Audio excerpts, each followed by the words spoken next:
Hello, all of my lovely listeners out there. Welcome back to another episode of 1000 Gurus, where we share the stories and life lessons from people of all walks of life. I am your host, J.R. Yonocruz. Today's guest is Andrew Tran, a.k.a. Trandrew. Andrew is currently a financial services manager at a Fortune 100 company. Outside of work, he has a strong background in the performing arts.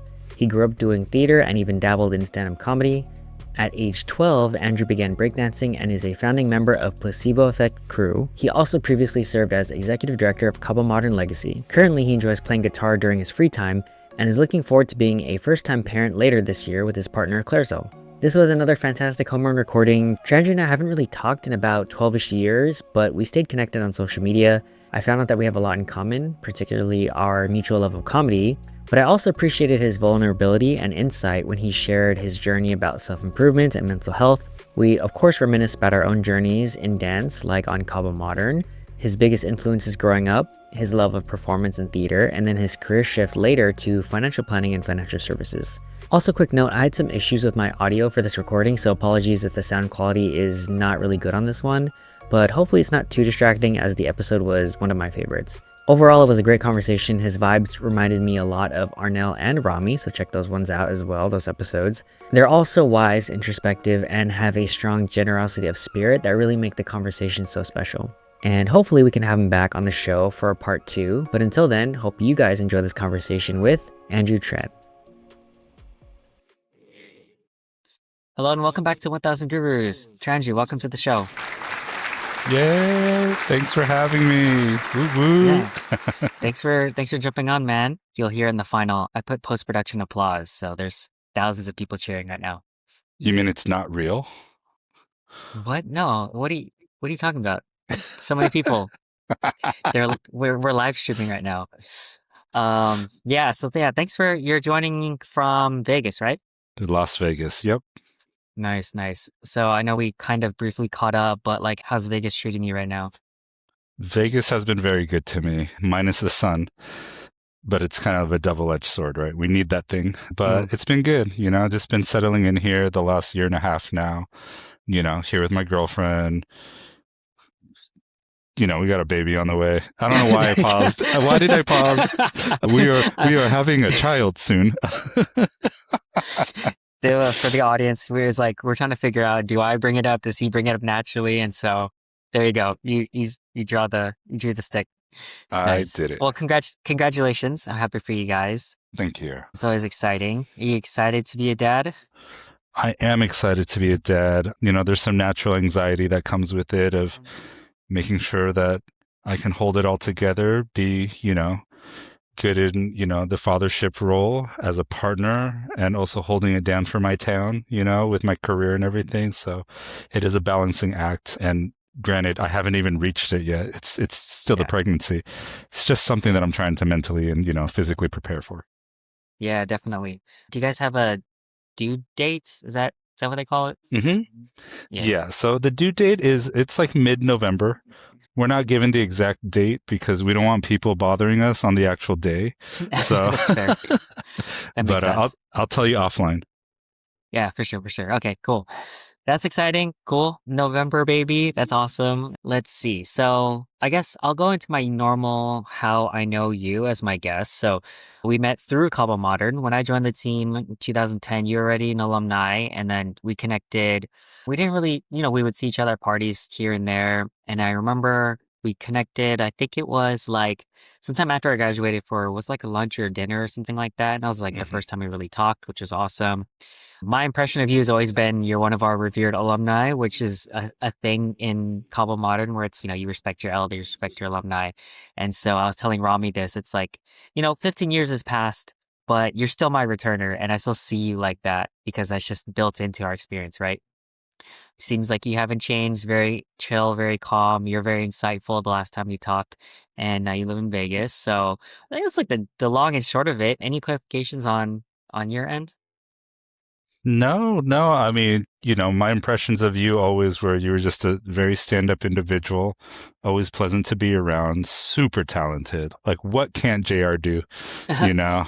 But yeah, no, I remember that lunch that we had. It was before we Legacy had rehearsal that Mm. day. And I think I was really hoping that you were going to jump on board and be part of the team, but Oh, you definitely had, I think you really got in tune with your career and became very hyper focused with that. And so a little bummed during that time because, I always saw you on stage and always admired just how good you were. But, how can you hate on somebody being focused on their career? Like if yeah. anything, I was just there to really just support you no matter what as a friend. Yeah. Thank you. I appreciate that. Do you remember when that was? Like, was that 2016, 17? I think it was either 14 or 15. Oh, 14, 15. Okay, that was really Yeah. soon then. Yeah, because I did dance with the Legacy folks for a little bit. It was a lot of fun to dance with people who I've only ever briefly met, and obviously everyone's very talented, and so it was kind of a honor to be among those people. I know we're gonna pretty much half catch up and just see what your life is like since I only know what I see on social media. Maybe I want to jump around and start off with since we met through Kaba Modern. I'm curious, what was your experience like on Modern, and then maybe a little bit on Legacy and how things have changed over time, what your personal experience was? Because, of course, when we join, we see it from the lens of where we're at. So I'm just curious what your experience was like. Yeah. I mean, modern, well, like most people, I started off as a fan of watching Kaba Modern, just totally idolizing the people there. When my big brother, one of my mentors of life, Alex Nguyen, was on the team in 2002, and I just followed them from there.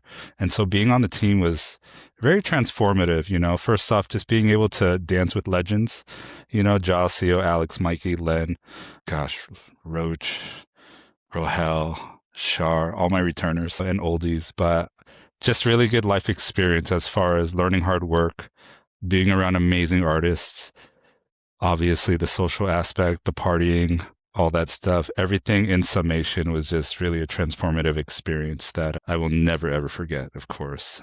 A lot of highs and lows, a lot of highs and lows for various reasons, whether it just being the lows of not having a good performance or people leaving the team or the demise of a relationship, things like that. Overall, I swear you can make a movie out of it. It just has that strong imprint on your life like that. And something that I'll never ever forget and something that I cherish to this day.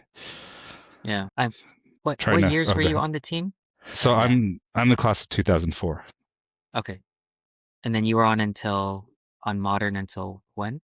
2006. So, Okay, so Christmas and this is 6. something that this is one of those things. I saw the rapid fire questions. Something that I would redo is I Yeah. would finish my year, my older year. I actually left in the Oh. middle of 2006. And even though, everything worked out in the end, I still look back and think, that's one thing that I definitely wish I stuck out and kind of just powered through. What were the reasons why you left early? There are a lot of personal reasons. I think the main thing was my own mental health was number Oh, one. I definitely was not taking care of myself as best as I could. There were a lot of years there where I could have taken care of myself better. There was an end of a relationship, and then there was also just friction between me and a couple of other individuals on the team. But, digressing a little bit, there's no one else's fault but my own and all that. I think if I took better care of myself and had a little bit more control over my emotions, I think I would have been able to finish things off strong. yeah. Did you go to UCI? Because I know Couple Modern's like anyone could join. So I was one of the non UCI students. I Okay, okay. actually went to Cal State University, Long Beach. And you know what? They needed b-boys at the time, so Oh, I yeah, was there you go. one of the b-boys who auditioned. So was it, I'm trying to place it in time of your years. Were you a first year when you joined, or like what your age? So I was actually 17. I was a senior in high school Oh, when I joined the team, and at the time dang, that was a record. That was like I was quote unquote the youngest person. I don't know what dang, kind of you're a record that baby. is. I Yeah, was the yeah. baby of the team. Later on somebody else beat my record. Karen Song became the youngest person Oh, right, to ever join right. Modern. But yeah, I was still a senior in high school when I had joined. Interesting. That makes sense. And I mean, I can make assumptions, but joining a college team like that in our college years, mental health and balancing life and relationships and those social dynamics, it makes sense how it can be difficult, especially in that sort of situation.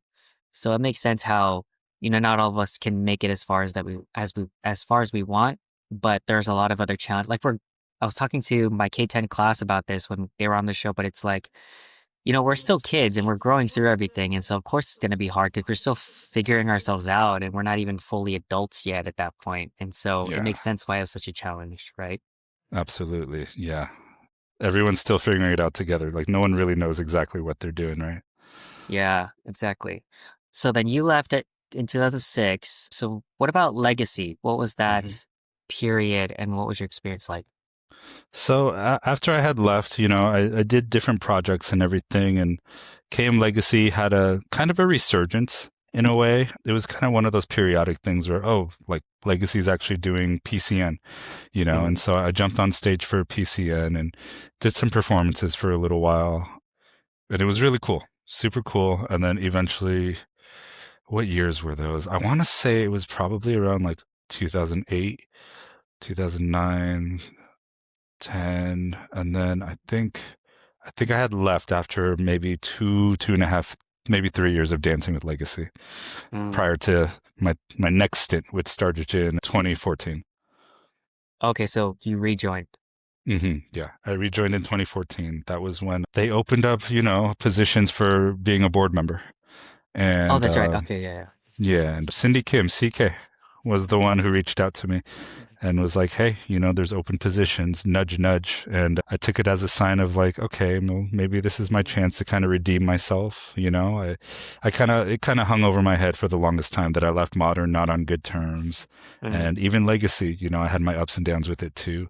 And I know I'm not the only one. Everyone just has ups and downs in general, with any organization they're a part of. But it was my opportunity to kind of be more of in a servant leadership type of role to kind of just give back to everybody and give everybody an opportunity to shine on stage. Mm, I love that. And then how long was that second stint and general reflections? Like, how do you think it Mm. went? So that second stint, it was from 2014 to 2017. And then I stepped down and faded away. Reflections on that. Mm, I wish I took better, again, it's going to be a common theme throughout all this, is taking better care of my mental health, taking better care of my body. I think if I had done that and gotten more proper sleep, I would have been able to train harder. Because when I watch those videos, I see myself and I'm like, what happened to you, bro? Like, what happened to me? Like, you suck, dude. But yeah, I think if I had taken better care of my body and mental health, I think I would have been able to train harder on top of, the leadership role and everything. Mm, yeah, that makes a lot of sense. Cool. Yeah, thanks for sharing. I know we'll get back to at least the mental health piece of that, maybe the physical health as well. Mhm, But yeah, that's awesome. I always like hearing different people's experiences, and it feels like, everyone's experience is different, but in mhm. some ways it's also very similar. Everyone's just trying to figure things out, doing their best, ups and downs and whatnot. So it's always nice to hear about that.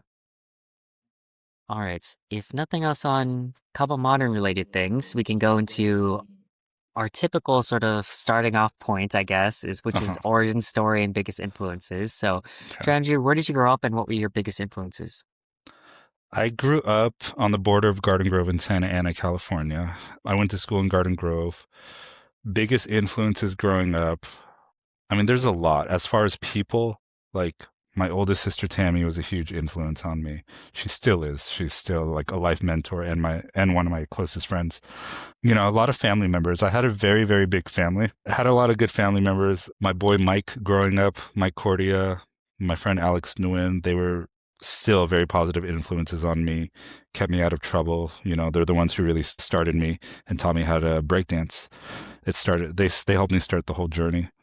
But aside from that, I'd also say my Uncle James. Like I realize now I give a lot of credit to my friends and my sister, but my uncle really, really sparked, I think, music within me because he was the first person that I saw play guitar, play piano, and introduced me to a lot of different bands like Depeche Mode or The Cure and things like that.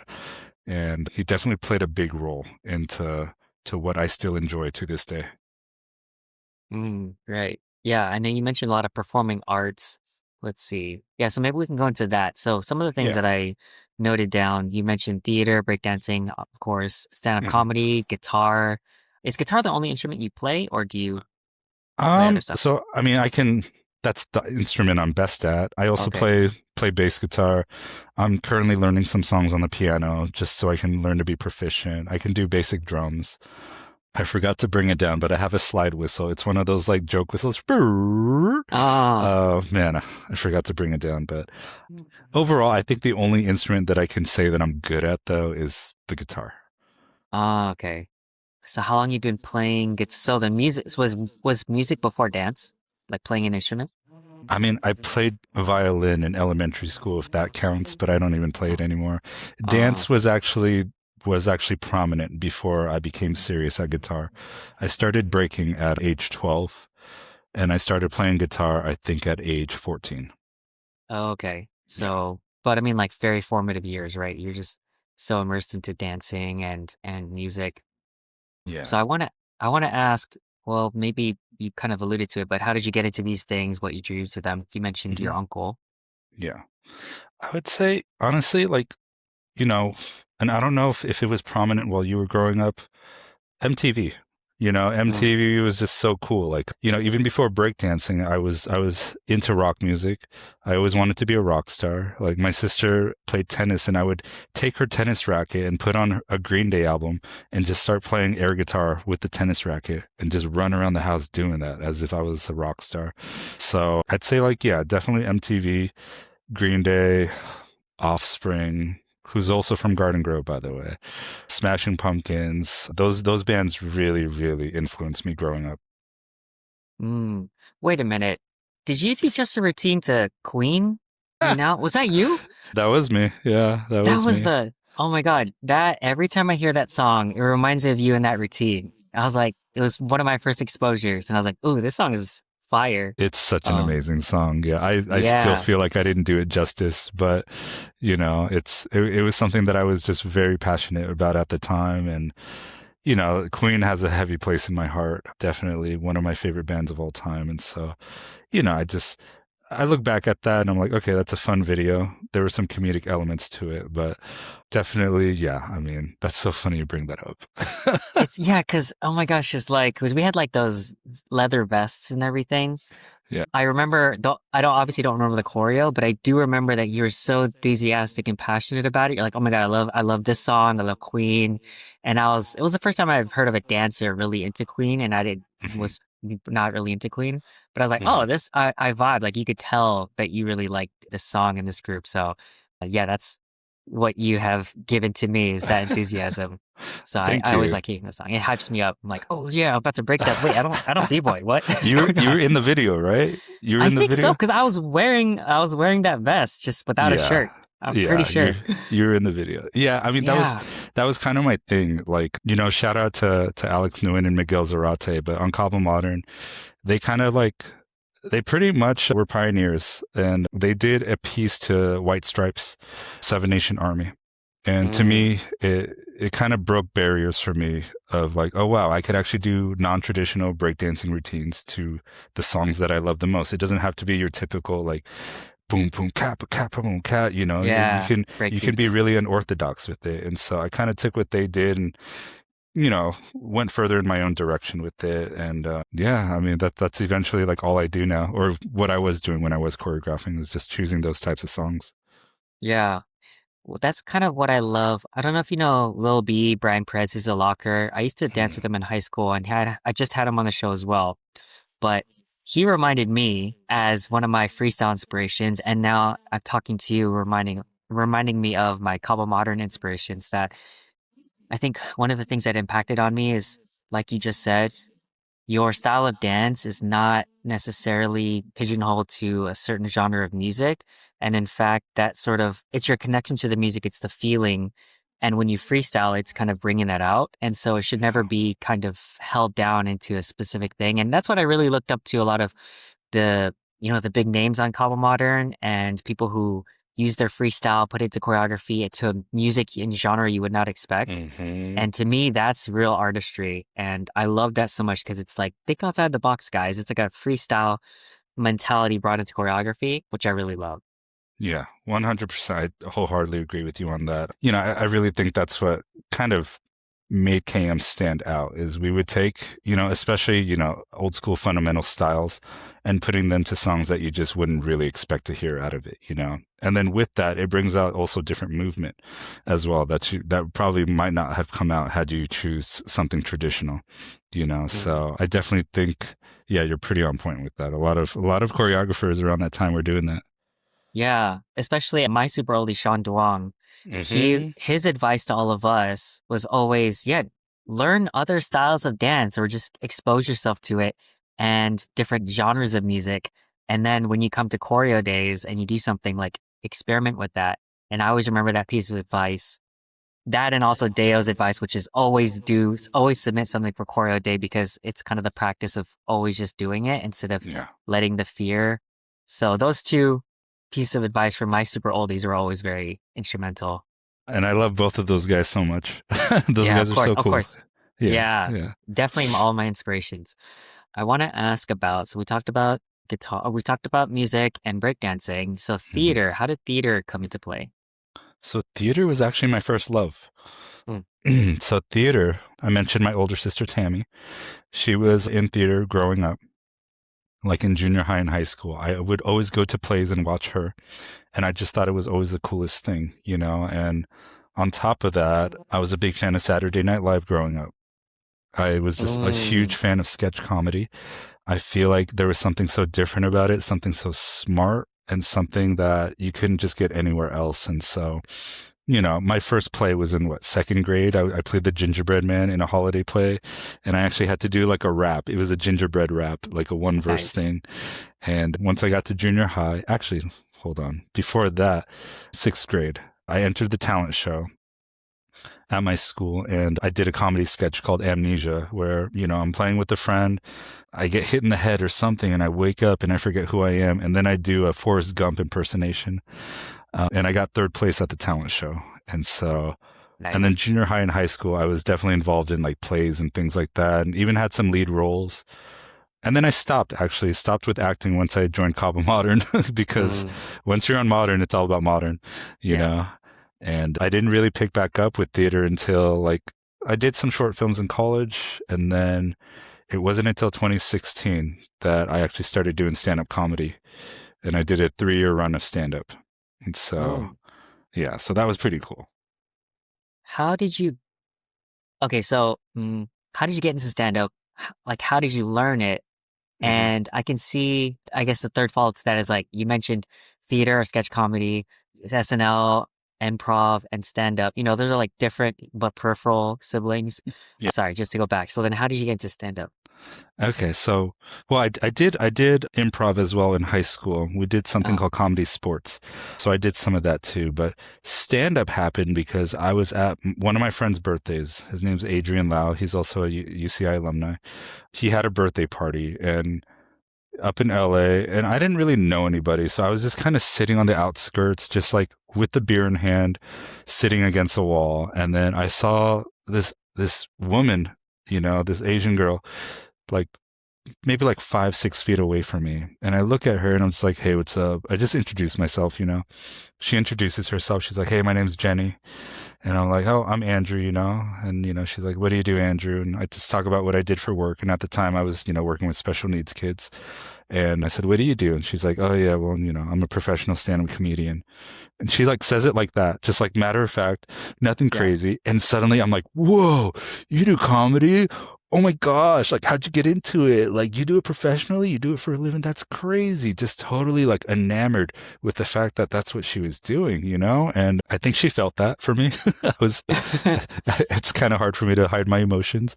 Yeah. And, you know, her name is Jenny Yang. Yeah. And she's quite famous, I will say. And let's see, like 3 months later, maybe even less than 3 months later, she sends me a Facebook message and she says, hey, you know, you told me, well, I did tell her during the time, I said, I've always wanted to try something like that. And so she hits me up on Facebook Messenger and she says, hey, you know, me and my friends are throwing a comedy festival and we actually have a bracket where newbie comics can perform. So we're choosing some newbie comics to just go up there and do a short 3-minute set. And that's it. would you be down to do it? And like, literally, like, I was so ecstatic. I was like, yes. But at the same time, scared to death because I had not done that before. I have probably about 2, maybe 3 months to prepare. And, they prep us too. Like, she had me come out to do a workshop with some of the other newbie comics, which was super helpful. And pretty much, she had us like write down on a sheet of paper, like, for the next 10 minutes, write down what annoys you. And then after you write it down, get up and talk to everybody about what annoys you, and don't even try to be funny. Just talk about it. And as I'm talking about it, I notice that they're laughing.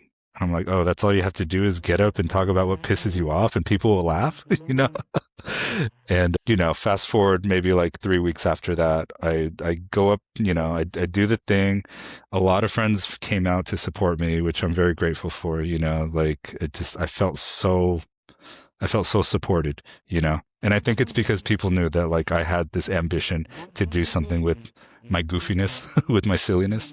And, I did pretty well, I think, better than I thought I would, which was a nice feeling. And as I got off stage, one of the coordinators of the show, one of the comedians who threw the show came up, and she was like, hey, you did really well. And I was like, oh, thank you so much. And she's like, hi, I'm Atsuko. And I'm like, okay. Yeah. And so Atsuko Katsuka. So Yeah, she yeah. she was she was actually one of the coordinators of the show. Oh, it's And cool. it was really cool because like we connected a little bit, and then less than a month later I got invited to do a show with Jenny and Atsuko. It was like a small show at like, I forget what it was called, but it's up in LA. I think it's closed down since then. Mm. But I'm only rambling with the story just because like Go for I it. feel like Jenny and Atsuko were mentors of mine. And and then now Jenny's she's blown up. She's written for TV shows and things like that. And Atsuko, obviously, she's huge now. She's funny. Yeah. Yeah. And so, man, if only I had stuck with it. Yeah. Okay, I have so many follow-ups, but I want to go back.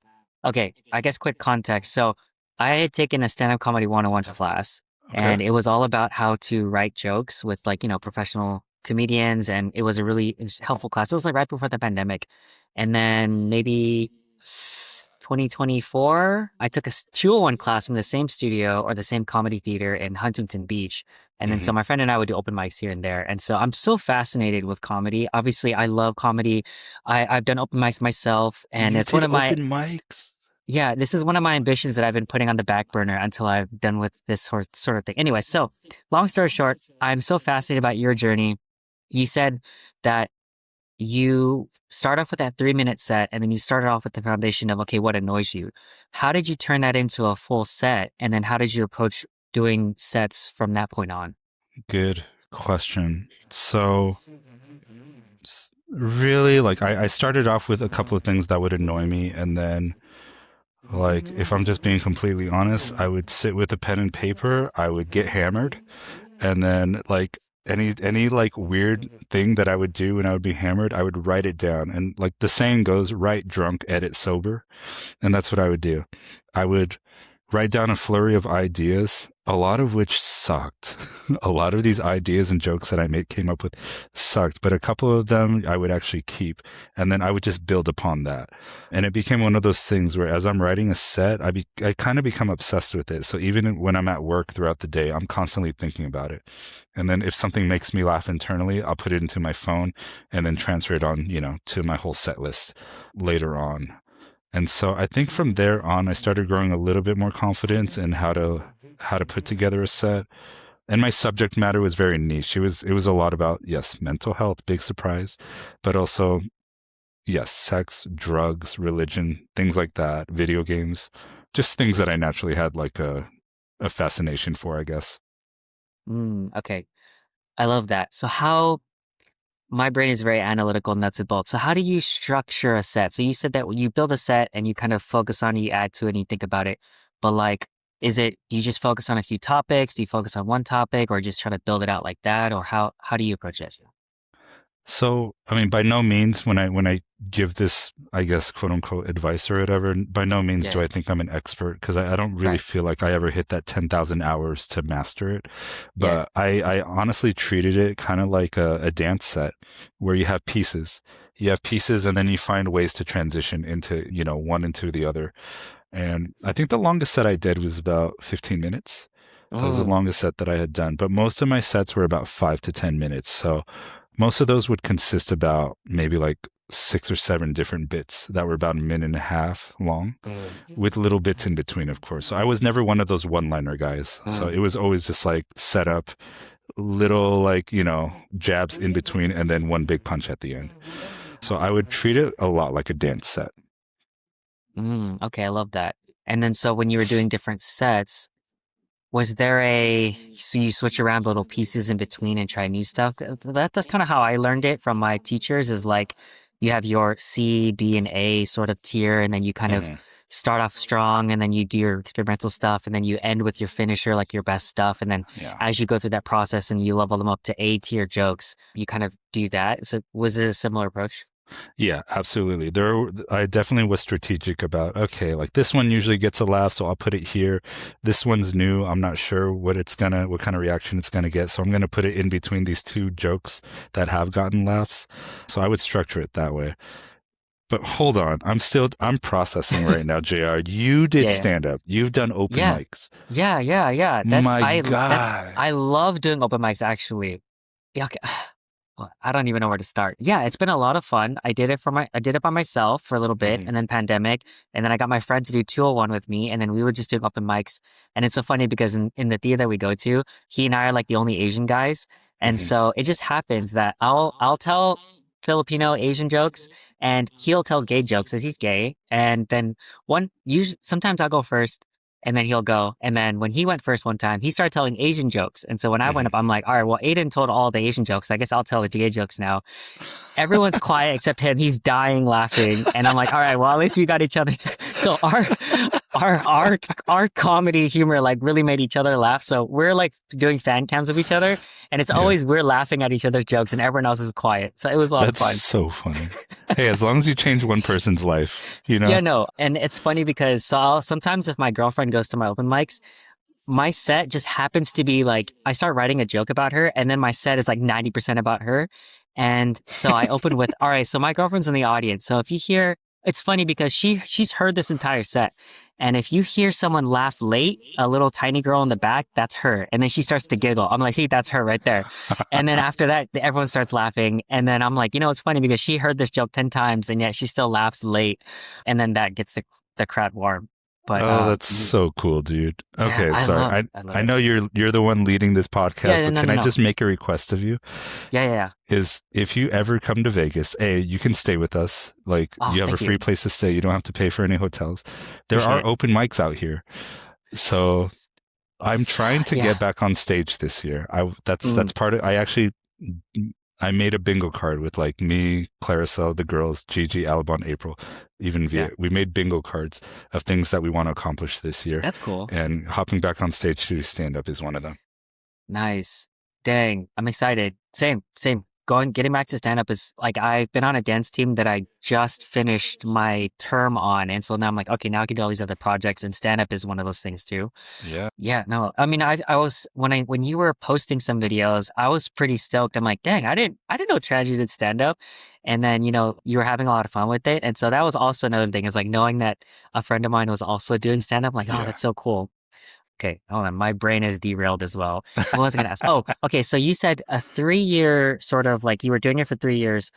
I'm curious about like what that experience was like how, you just went on stage, you had good feedback, then you started having like these mentors and you started meeting people. How did it turn into 3 years? Like, were you just going to shows? Were you getting invited?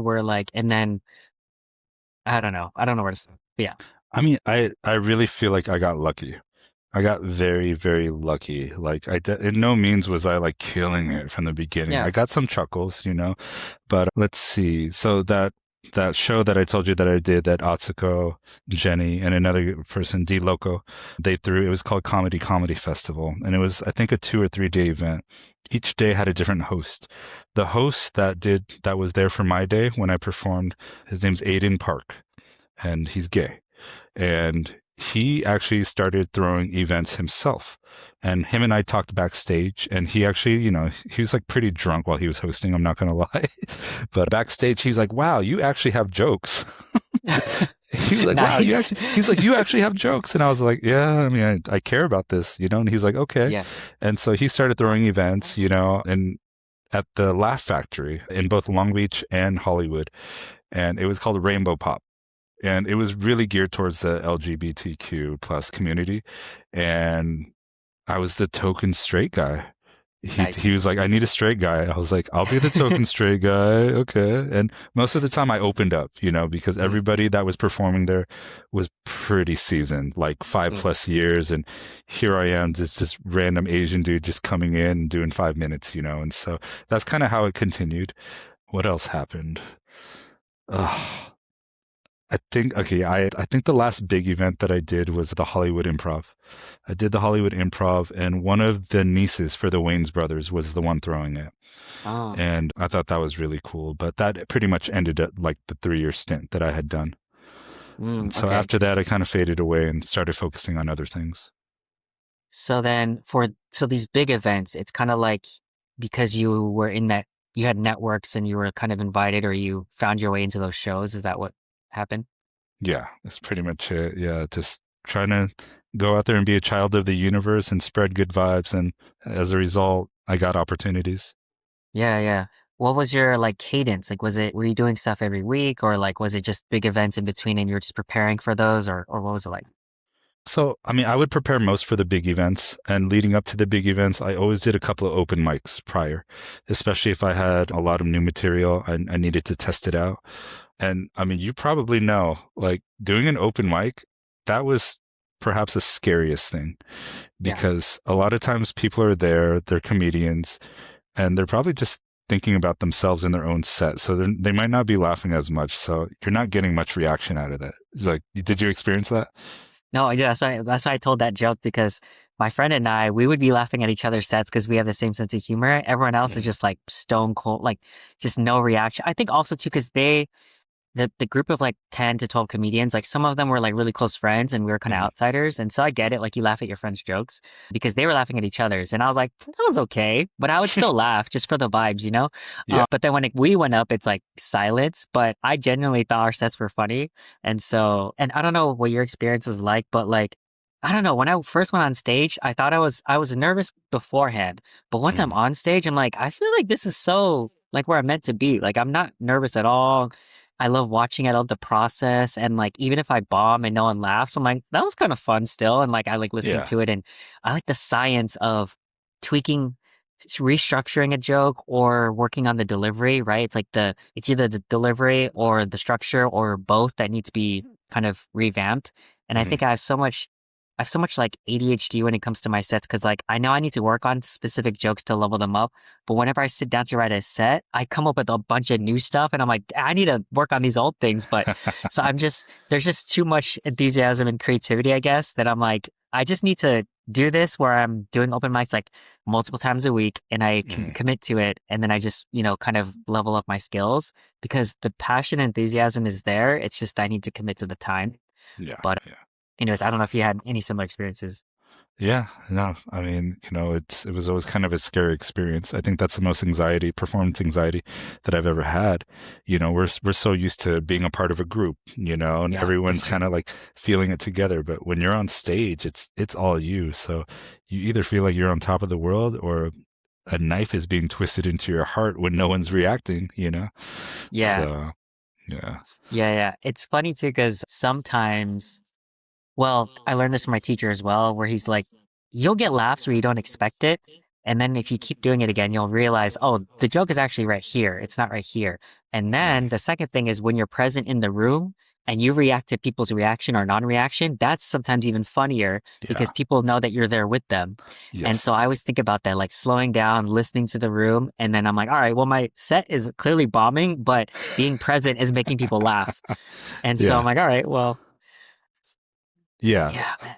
That's huge actually, because I think when people see a stand-up comedian, if they show a certain amount of awareness, like if the audience is thinking something and then the comedian articulates it, It's like, oh, this person's aware. I trust this person.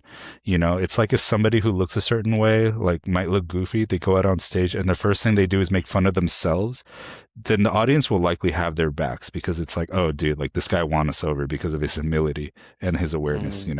So I always think about that too. It's like if you have something about you that, and this is just in everyday life too. If you have something about you that is kind of quirky or weird that people might notice and you call it out first, you have won that person over more than likely.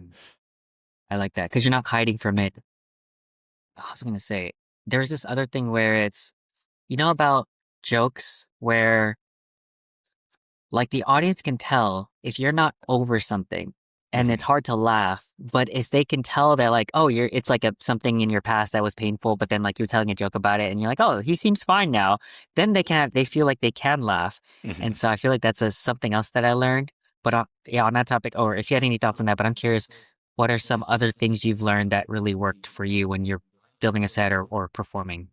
Drawing from personal experiences, I think allowed me to speak very honestly and genuinely. And I think that's where I got the most laughs.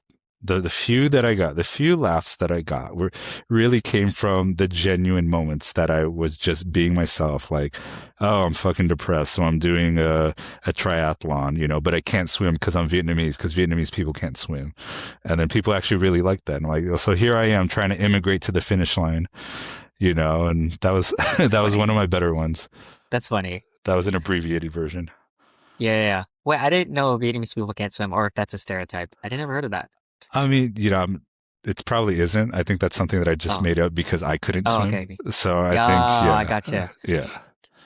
Okay, I'll throw one out there now that you reminded me. So I tell when I go into like saying how I'm Filipino, I'm like, you can tell where the Filipinos are in your area is you open up Google Maps, you type in Jollibee, and all the Filipinos are in a 5-mile radius of that Jollibee.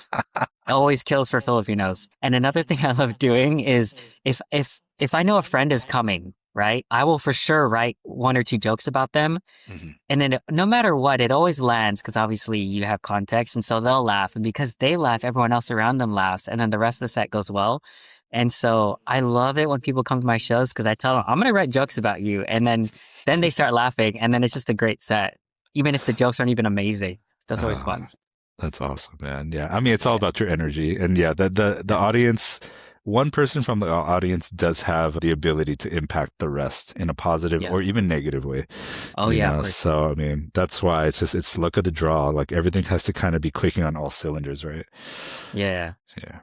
Dang. Oh, dude, I'm so excited. I'm very, very like impressed. Like I did not know that you did stand up. Oh, dude, that's freaking awesome.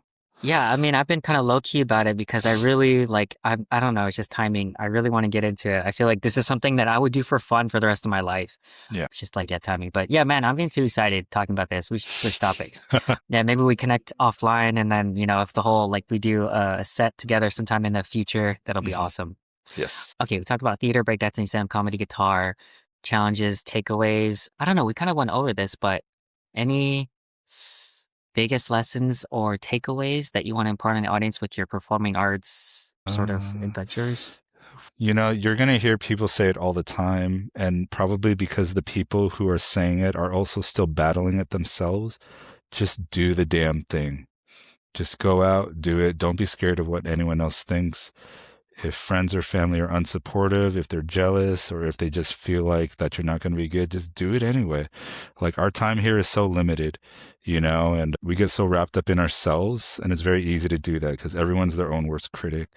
The best thing that you can do is just fight all that anxiety with action, because coming out on the other side of it, there are miraculous things that can happen if you're able to push through and do that for yourself. I love that. It's like that one saying, the antidote to fear is action. Yeah. Because, it's always bigger in our head than it is in reality. Absolutely. Okay, so let's switch over to career and financial planning. I'm curious about this. I'm always curious about people's chosen career path and field. So how did you get into financial planning, and did your career trajectory change over time when you were younger until now? Oh, Lord, has it changed? For a while, for 10 years, I was working with special needs kids, and 2020 hit, and I can't do my job via Zoom, because it's a very hands-on career. And so I lost passion for it. And after 10 years, I just thought I think it's time to hang it up and try something new. And so I've always had family and friends tell me, like if you got into business, or sales, you're so good with people, I think you would thrive. And for me, it's like, yeah, well, I can be good at a party and talk to people when I'm drunk, but for a career, I don't know if I have that energy, but Yeah. I was doing loans for a little bit as a mortgage loan originator, and then in 2021, 2022 the rates went up, so it's a very feast or famine type of career. And so when I had a dry pipeline, I was looking around for different jobs, and my family, my sister's fiance Hung, he linked me up with his friend Bruce, who worked for New York Life, and pretty much set me up with him for an interview. And Bruce was like, okay, you got the job. Just come into the office, get dressed. We're going to train you. I had to get licensed and everything. And the more I learned about the company and financial services, because ultimately people think that New York Life sells one thing, but really it's a multitude of things. And it's just holistic financial planning. And that's always in season, and not to sound like a television commercial or anything, but, we really specialize in tax advantage solutions and making sure that people just are able to retire comfortably or to protect families and things like that. So for the sake of compliance, I won't be getting into any products or anything, but that is what we do. And, for me personally, I've been blessed enough to be able to move up in the company. And now I'm in a position where I can actually offer people the same opportunity that I had. And so I'm managing people now, but I'm still able to help my community of anybody that needs help with anything. I love that. Is it okay to say, hey, if you're the first financial planner on my show, so you get my automatic endorsement if you need advice or help, I guess. I'm not going to say no to that. Thank you. Yeah. I feel like it's kind of a given for all of my guests who like real estate or they're an attorney or something like that. I'm like, you're on the show. I obviously like you, so you have my endorsement. So that same goes for you, Trandrew. So I have really three main questions about this. Is like, I know you were shifting or evolving over time into this new position. So like, what was that shift? Like, what were the biggest challenges for that? Two, lessons learned on how to be good at what you do. And then three, if you do have any advice about financial planning for like a general person that you think maybe people need to hear, or just general good advice. I'm curious about that. Okay. So what's the Like first question again? yeah, challenges like for shifting into this field. Like, Oh, man. So the biggest challenge really is letting people know what you do, because, I guess it's safe to say I kind of had a personal brand of being like a goofy cornball person who is fun at parties and things like that, who plays guitar and everything, former b-boy. And so kind of shifting that and letting people know this is what I'm doing now, and basically when people hear about life insurance, they treat it like it's the plague, and so, I had to really overcome that and let people know, well, that's one piece of what we do. And, getting the clientele, building your business from the ground up, being in the weeds and just really just reaching out to people. That's actually pretty difficult, but the sooner that you get comfortable being uncomfortable, the sooner that you could actually start thriving and elevating. And I think that's leading to your second question, like what to do to get better at this. Really, it's about knowledge. You really have to know your stuff. You have to know what it is that you're trying to do for people. You have to have good intentions too. I think that's very important, to be very ethical and be very client focused, so that you're not just thinking about yourself and your commission or anything like that. It's really just about helping people as well. And so I think continuing to study and further your own personal education, not just with what the career entails, but also with just how the world works too, I think has allowed me to actually thrive. So I think life experience is also a huge supplement for becoming successful in the business. And then what's the third question? Yeah. Basically, for an average person, what tips, advice do you think you would give to them about financial planning? Some people might not even know what that really is. I know you mentioned life insurance, but something that might be helpful. Learn about taxes, learn about tax implications, the 3 tax buckets, but moreover, see a trusted professional. Not everyone is built the same. I have to admit that. You got to really get with someone that you vibe with, that you can trust, that has your best interest at heart. and then learn from them.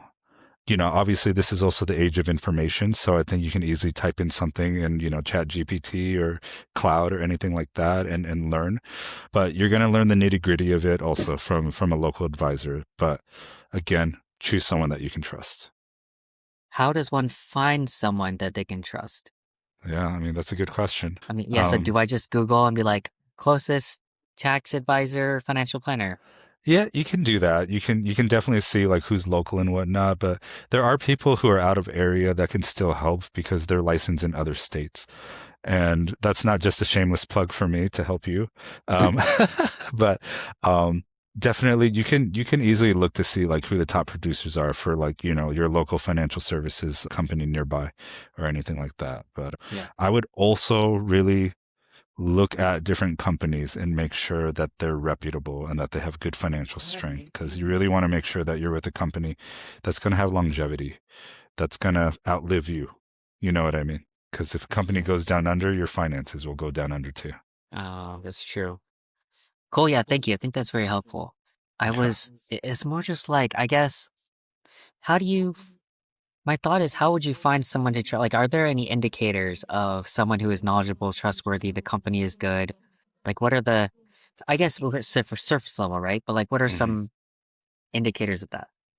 Certain indicators, there are additional licenses that one can get to be able to give themselves more credibility. So if you see someone that's in financial services and they have like CFP, or, that's a certified financial planner, or FSCP, financial services certified professional. If you see anybody that has like some letters next to their name, that means that they know some shit. So I would recommend starting with that. Mm, okay, that's a good tip. Okay, I guess last thing, if you don't have any other advice on that, but what do you think, as someone whose career has evolved over time, what are some lessons or takeaways or advice would you have for someone trying to figure out their own career? Figure out if it's purpose, if it's income, if it's autonomy, like what matters most to you. Do you want freedom? Do you want time? Do you want a lot of money? Do you want to help people? And obviously, like the goal is to have something that checks off all those boxes, of course. But I think really knowing oneself and knowing what's important to you is a good starting place. Obviously, people say like the saying goes, if you do what you love, you'll never work for a day in your life. That's ideal, but it's also doesn't always happen. Sometimes the means to the end is doing something that makes money so that you have the freedom and the money to do what you love, and so I think really just self-assessing yourself and what's important to you. And here's the thing, you change over time too. People change over time, so your career can evolve over time too. So I think it's just really important to be honest with yourself. Yeah, that's really good advice. Careers can change over time just like people can, right? Correct. Awesome. Okay. All right. So let's pivot over to last topic, mental health. And so don't have a good jumping off point here, but I guess maybe to start off, what has your own journey been like with mental health and how has it Yeah. evolved? Yeah. So, I mean, for as long as I could remember, I've been a very depressed and anxious kid. And that has really, it's stuck with me throughout my life. And obviously, I didn't do myself any favors, in my late teens and 20s and even my 30s. I'm 39 now, but, there are certain things that I didn't do well for myself in terms of like partying or drinking and things that didn't really help me. But I will say this, I've gone through a journey of finding out a lot of different truths in my life that I won't go into detail with, but have allowed me to really self-discover and be at one with myself and kind of dealing with those things. I was able to effectively deal with them because I read some self-help books, and some books that I would recommend are The Subtle Art of Not Giving a Fuck by Mark Manson, and also The Untethered Soul. Really, really good book that my friend Jen recommended to me a long time ago. But more importantly, if you really want to get better, if you really want to improve your life and yourself, you have to do the work. And for me, I was very fortunate to find a good therapist. I've had therapists in the past. They didn't really work out, but I have a female therapist and I've been seeing her like pretty consistently for about 6 years now. She's made a huge difference in my life. And so I definitely feel like, and Arnell Calvario, shout out to Arnell, he told me, the best gift that somebody can give themselves is therapy so that you can take care of yourself, But just because you see a therapist doesn't automatically fix it. You do have to find someone that you can vibe with, that understands you. And that can be a scary thing because shopping for a therapist is not easy.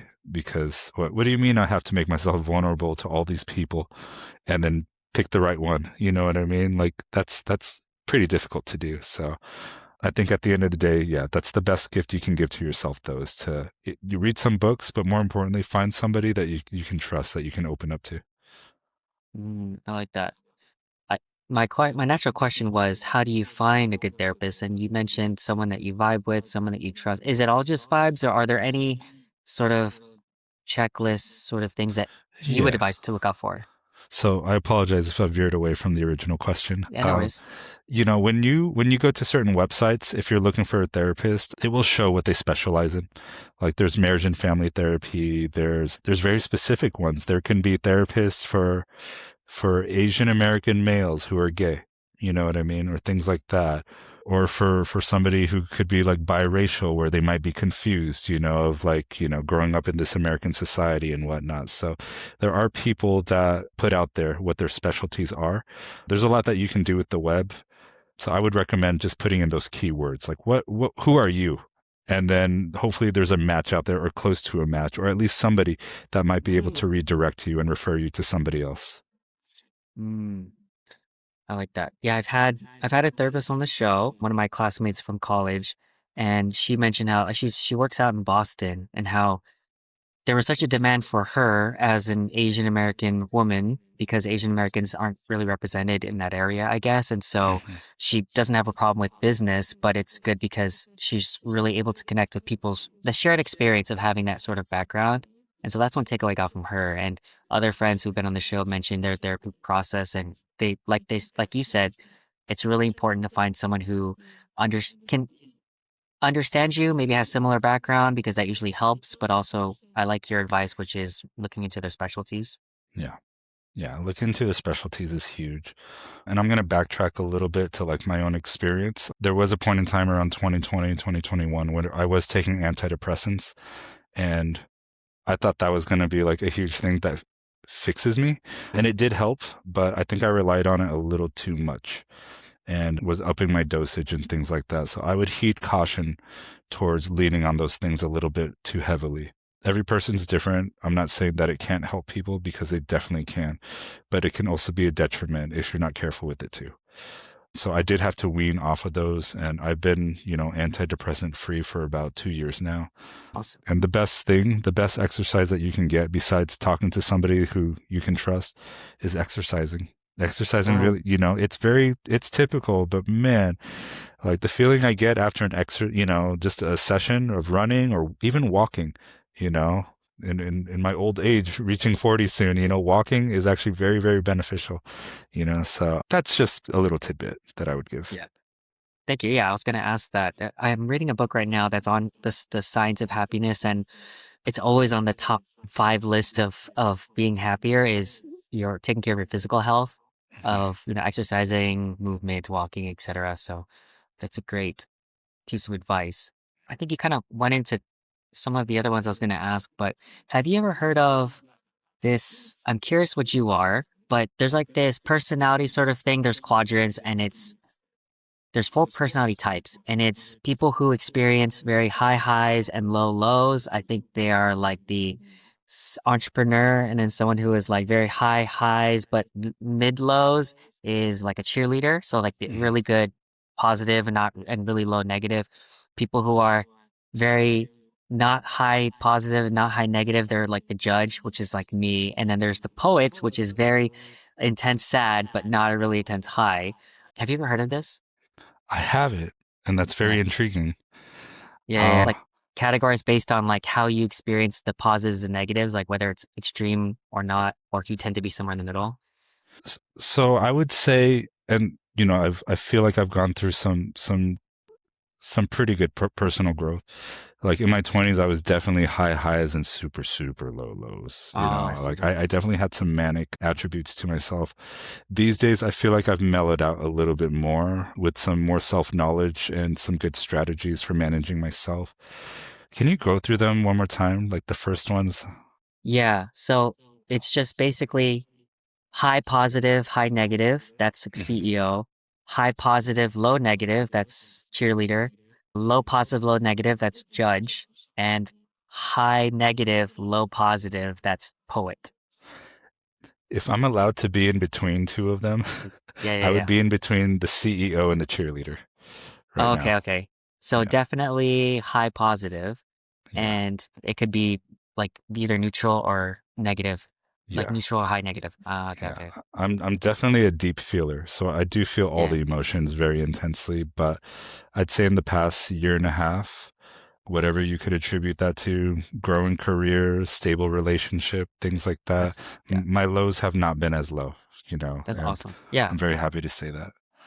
So the reason I bring in that it is because I was listening to on a podcast this author, and it's like poets make the best artists because they somehow channel that negative energy into their artistry. So they have great art, but obviously it's not they're miserable, quote unquote, right? But I always Mhm. thought that was interesting because it's those different emotions, whether positive or negative, can fuel you in different directions, and so that's what it made me think of. Uh, that's cool. Yeah, That's really cool. yeah. I guess as like a judge personality type, I guess sometimes I am a little bit envious. I'm like, wow, you guys really feel a lot of emotions, and I'm just like, I feel dead in comparison. You You feel know, dead?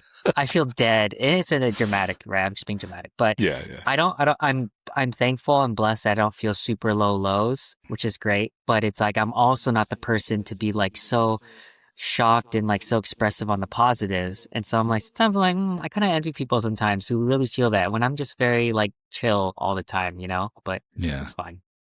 That's funny because I've felt the same thing towards people like you, where I'm just like, Yeah. must be nice, dude. Oh, Must be nice to like not of be course. in a dark place, dude. The, Not to say that you don't feel yeah, yeah, yeah. sadness or anything, Of you know, course. but like, Yeah. The grass but is always just greener, right? yeah. I mean, at the end of the day, that's for everybody, for both me and you as individuals. I think just being at peace with yourself is where it's at, man. Yeah, ultimately. Yeah, I like that. Okay. I know the last thing is really just practical advice. I know you mentioned find a good therapist, exercise, anything else you want to leave people with on mental health? Oh, get sleep, get Mm, quality sleep.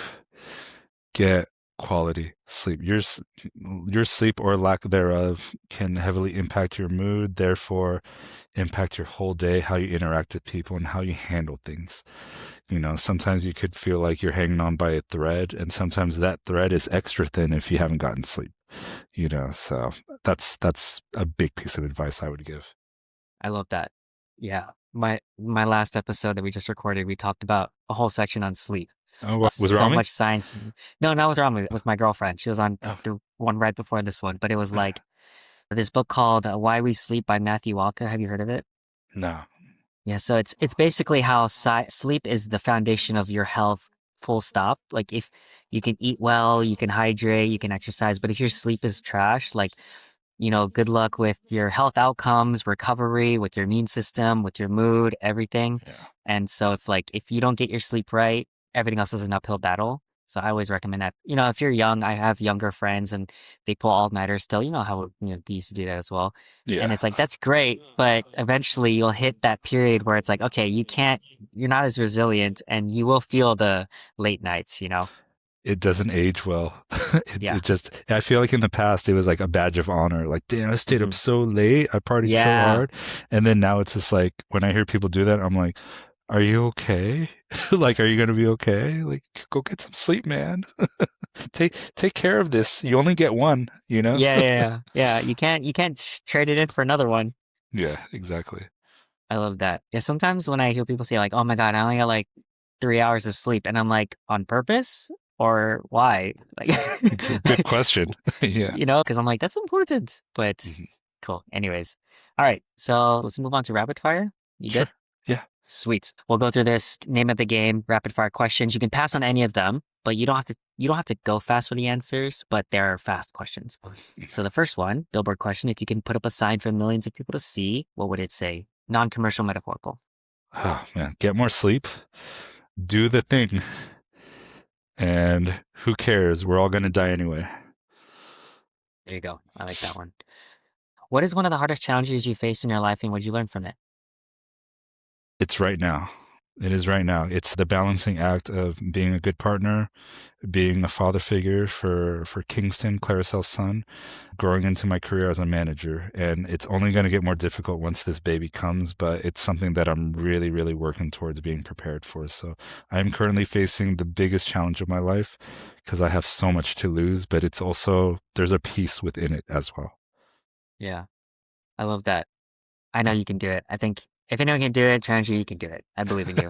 Thank And you. I feel like too, it's as you're saying that, sometimes it's those challenges that really bring out the best in ourselves, you Yeah. know? And so I feel like it's gonna be the same for you. I feel like you're going to evolve into that better version of yourself because of this. So I'm excited for you, man. I appreciate that, man. Self-inflicted wound. Do you have a story about something that's gone wrong and you can't blame anyone else because you did it to yourself? Okay, so this happened like in my early 20s. I got a speeding ticket and I couldn't afford it. And I had too much pride to ask anybody for help. So because I couldn't afford it, the fees picked up. I ended up getting my Oh, license suspended and I was driving illegally for a long time. damn. Later to find out, I told the story to one of my friends and he was like, why didn't you just tell me, bro? I would have just let you borrow the money. Oh, So man. it was just a bonehead early 20s mistake.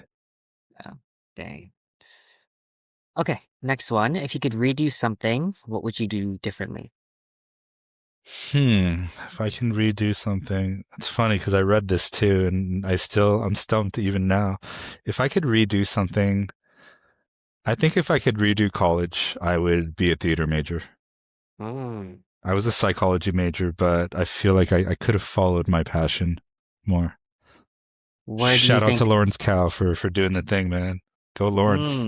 Yeah, Lawrence. I was gonna ask, in the alternate universe that you were a theater major, what would be your goal or dream?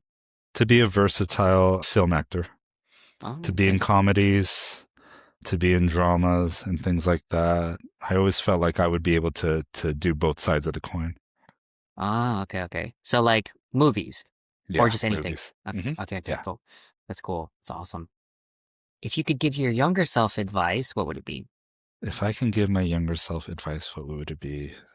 I mean, same things that I'm telling the audience right now is get sleep. Don't worry about what everyone else is thinking. Obviously, if I can, like, I guess, this is like wisdom, right? Like, just be yourself unapologetically in your art and in who you are. I Mm, think I've held myself back in the past way too much just because I was just worried about what people would think. mm, I like that. In the last few years, what new belief, behavior, or habit has improved your life? If we haven't already touched upon it. Well, that would be sleep. Yeah. Sleep, but also pausing and knowing when to take breaks if I have high emotions. So this applies even in my relationship. This applies at work too. When I'm stressed out or something's upsetting me, is to just pause, breathe, and I think it comes down to asking myself, why am I feeling this way? Is to separate myself from the individual named Andrew Tran and just be a being and then ask, okay, why is this person getting so worked up? What is the core wound that's being opened right now? I love that a lot. And one of the things about mindfulness that it reminds me of is like whenever I find myself in these heightened emotions, and they always say, take yourself out of it, identify the emotion, try to like label it in a term because sometimes that Yes. helps, right? It's like, Yeah. I'm so mad. Like, no, you're not mad. You're like frustrated or you're disappointed or whatever. And then that's one layer of separation so that you can now diagnose what's going on. And I like your point of what is the wound that is connected to, or maybe some sort of thought pattern or mental script that you're holding on to. hmm It's always so hard to do in the moment because we're so emotional, Yeah. but Yeah. it is very helpful, right?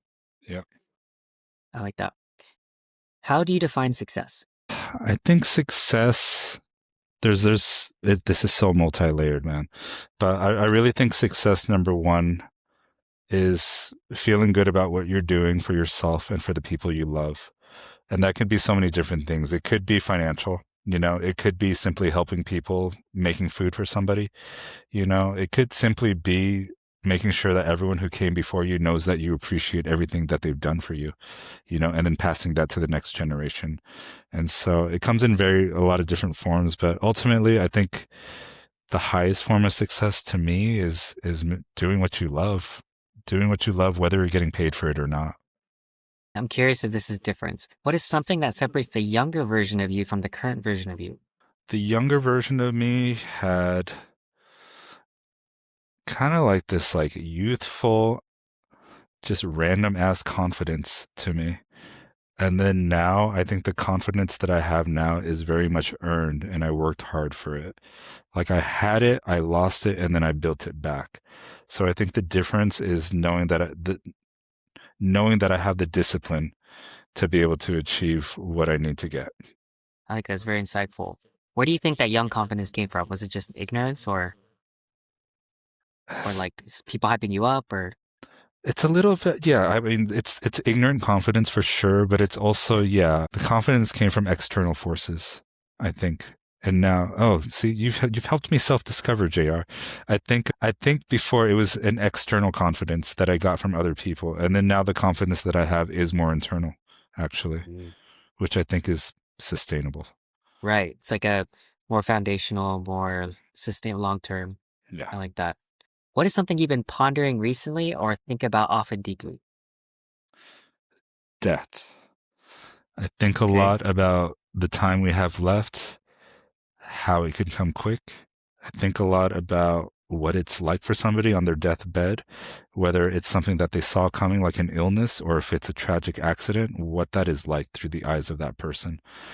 It kind of sounds morbid, but like I do think about these things of like the type of pain that people experience. Like, because when you die, even if someone's there with you, you're experiencing it yourself. You're dying alone ultimately. And so, yes, it does sound morbid, but at the same time, I do feel like that's how I keep myself humble, is by thinking that way. Then I'm actually grateful. I'm like, oh my gosh, like I still have this. This can be taken away at any point. I'm on a podcast with JR right now. This could be taken away at any point. I love that. That is almost exactly the same thing that Rami said. Really. Is, he works in the ICU sometimes and he talks about like, being so close to death and so often that it gives him such a different spirit towards life because he sees it as, this person has X amount of months to live. Like, what am I doing to really make the most out of my life? Because it could be taken away at any time, like you said. Yeah. Yeah. So I like that. Favorite hot take or something that you think most people would disagree with? It doesn't have to be like a spicy hot take. Okay. So I have two, and it could be a hot take, might not.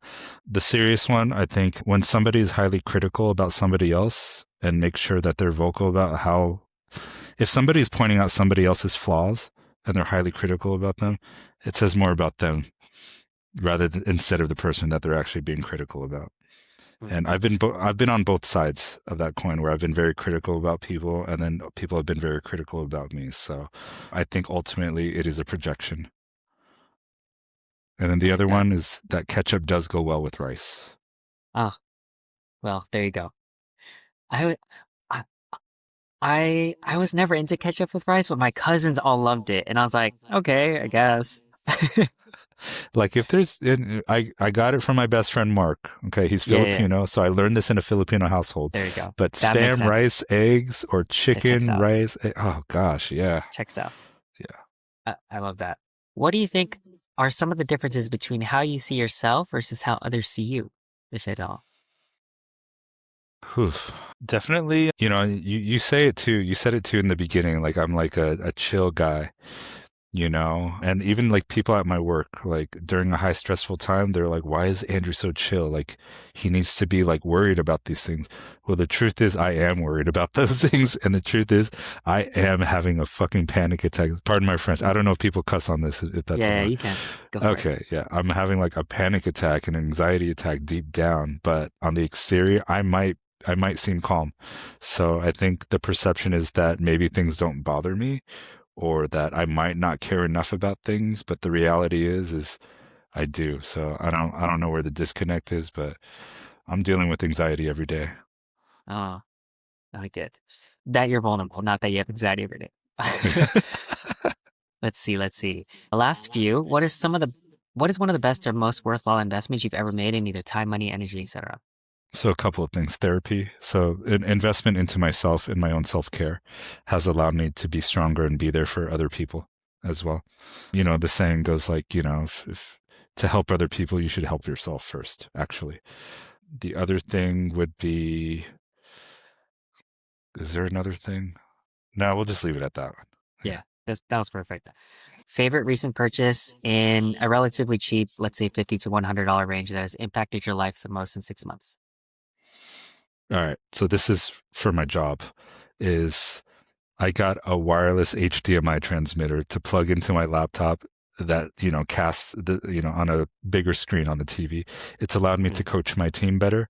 And it allows me to also plug it into, my advisor's laptop so that I can see what's on their screen. And it makes for the coaching conversations to be much smoother and all the teachings and everything. So, I mean, just that little bit of technology has actually really made my business a lot more smooth. Mm, I like that. It's always those small things that you don't expect that you're like have the biggest impact, Yeah. which is why I like this question. All right, last one.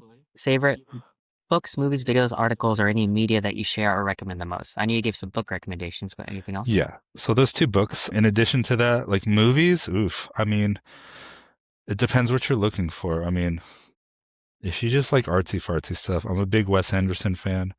I'm a big Stanley Kubrick fan. Those are my two favorite directors. So I would recommend that. Like, recommend for what exactly? Just any that you recommend the most. If you find yourself always recommending these things to people, I'm just curious. Why is that such a tough question for me right now? It's okay. Listen to You did. Radiohead. That's my favorite band. So if you want some good music, listen to Radiohead. Watch those movies for the directors I just told you about and those books. My favorite show on Netflix right now, and it's been since like 2020, is I Think You Should Leave with Tim Robinson. It's crazy how much more popular he's gotten since I started watching him, but it's just very unsettling comedy. So if you need a chuckle or if you want to raise your eyebrows, like, why is this on TV? Watch I Think You Should Leave. It's a series. Yeah, it's a series. It's not exactly it's sketch comedy, but there's no Oh, audience. oh, okay, interesting. Yeah. Okay, cool. All right, I'll link that in the show notes. Okay, you made it to the end of Rapid Fire. Congrats, Trandrew. We just Thank you. have our ending sequence now. So we always end with gratitude. Shout out to my mom. So Trandrew, what are you grateful for? Kind of funny that you do this because me, Clarizcel, and Kingston do this before we eat. And I'm just going to say I'm grateful for them. I'm grateful for my family. I'm grateful for you, I'm grateful for my crew. I'm grateful for, we had a midwife appointment yesterday and I got to hear the baby's heartbeat. And so I'm grateful for my baby's heartbeat, that Claricel's doing well right now. And yeah, just grateful for all that. Grateful Right. for my job. Grateful for my Yeah, coworkers. I could go on and I on. love it. Yeah, no, I love it. I love it. Thanks for sharing. Any final asks from the audience or any final takeaways you'd like them to have from this conversation? Just to reiterate again, get some sleep. Take care of your finances. If you need a trusted advisor, I know a guy. I also know Um, a guy. and ultimately, just take care of yourself. Take care of yourself, and you'll be able to take care of other people much better as a result. I love it. I love it. Okay, Trandrew. So we'll link your Instagram and your LinkedIn in the show, but where can people find you if they want to check out what you're up to or connect? Mhm. Yeah, Instagram's probably the best space. If you make it onto my close friends, you'll see the goofy stuff. But yeah, I don't really post on LinkedIn, but professionally, if you want to connect with me there, go right ahead. I'm still on Facebook here and there. But more than anything, if you want to connect with me, I got a phone, so hit me up. Let's keep it old school. Yeah, I like it. Cool. All right. Well, Trandrew, thank you so much for the time. I really appreciate it. This was such a, what are the words? Very insightful, reflective, enlightening, inspiring conversation. It reminds me that the one time we actually connected was such a good experience. I'm happy that you were able to make the time. I'm gonna re-listen to this one. I was inspired just to listen to it. I'm like, man, this guy has a lot of good stuff to say. I'm gonna take a lot of notes. I don't know. For the audience, if you guys don't know, when I listen to these episodes, so I listen to them 4 times each. I listen to them Wow. twice when I edit because I take notes for myself, and then I listen to it on Spotify, and then I listen to it on Apple Podcasts just to like do a third and fourth sort of digestion. And so I'm like, man, this one is going to take a long time to edit because I'm going to be taking so many notes on this one. So I'm Well, excited. JR, thank you for having me. Honestly, I'm so proud of you, man. And Thank you. we our paths didn't cross during the formative years of Kaba Modern, of course, but I'm glad that we could connect like this. And it's just so cool on social media to see everything that you've done, from this podcast to all the dance videos that you were doing and learning more about you just even through this episode that you're doing stand up. Dude, yeah, like I would love to connect with you sometime and hopefully share a stage with you at some point. Yeah. Thank you, man. Appreciate it. We'll throw it out to the universe and then I have no doubt that it'll come back to us. So yeah. Yes, All yes. right. Cool. Let me do my final sign off. So thank you guys for being here. I really appreciate it. Be sure to like, follow, subscribe, 5 stars wherever you're listening to, all that good stuff. Leave Trandrew love in the comments below. He'll see it. And a reminder to always be kind to other people, especially yourself. Also sleep, as Trandrew said like 4 or 5 times. And also therapy is great. And lastly, remember that you can always learn something from someone if you take the time to listen. So thank you guys for being here.